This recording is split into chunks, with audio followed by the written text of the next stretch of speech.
It's Ash from SuperVideos back for another one. This is gonna be my review and my predictions for Season 2 and Season 3 of Squid Game on Netflix. So stay tuned, we'll be right back to break this down.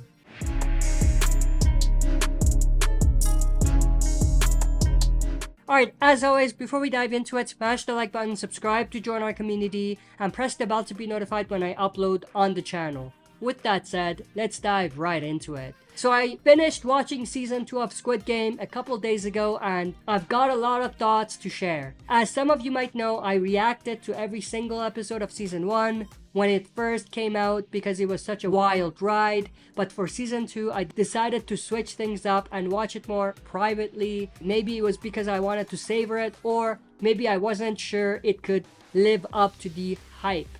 Either way, here we are. Let me just say up front, I think Season 1 was way better. There was something about the fresh concept, the emotional punch, and the gut-wrenching stakes of those games that kept me on the edge of my seat. The show's ability to balance the brutal violence with raw human emotion was what made it unforgettable. That said, I'm not writing off Season 2 entirely.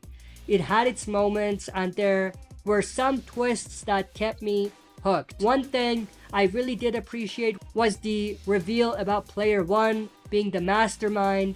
That reveal blew my mind, and I loved how they brought him back to screw over Gi-hun, aka Player 456. It wasn't just for shock value, it tied in well with the themes of power and manipulation, showing that even Gi-hun's best laid plans to take the games down were no match for the twisted people running the show. And speaking of Gi-hun, I liked the base story of him going back.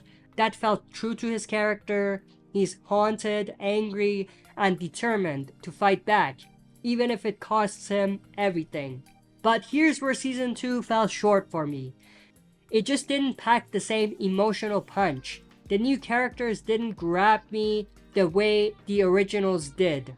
I mean, who didn't fall in love with Se-byuk, I don't know if I'm pronouncing his name right, or feel devastated by Ali? This time around, I found myself less invested in the players' stories, which took away from the intensity of the games.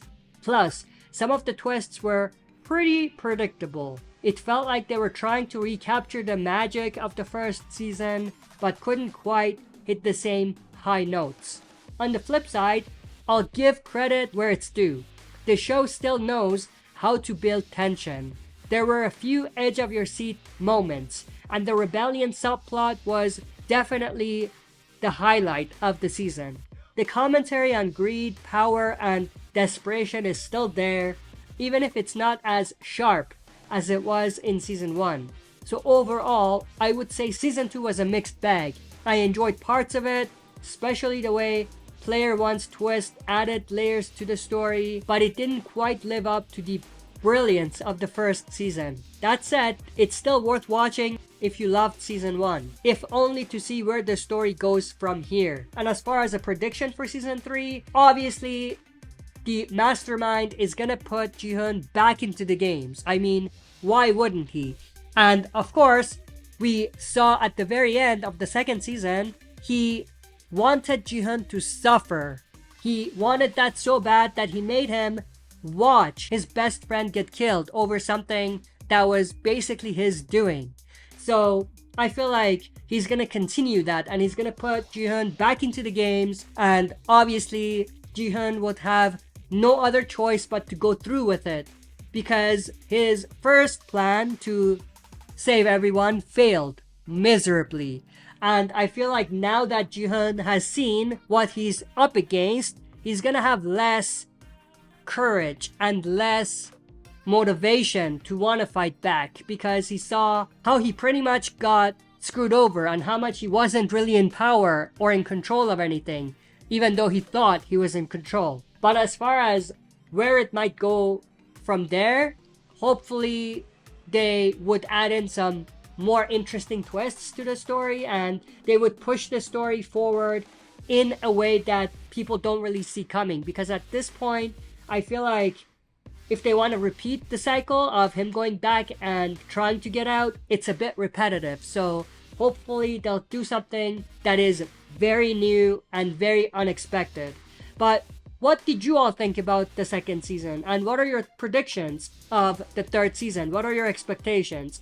Share your thoughts and opinions in the comments below. If you enjoyed this, smash the like button, subscribe to join our community, and press the bell to be notified when I upload on the channel. That's it for this video. See you next time for another super video.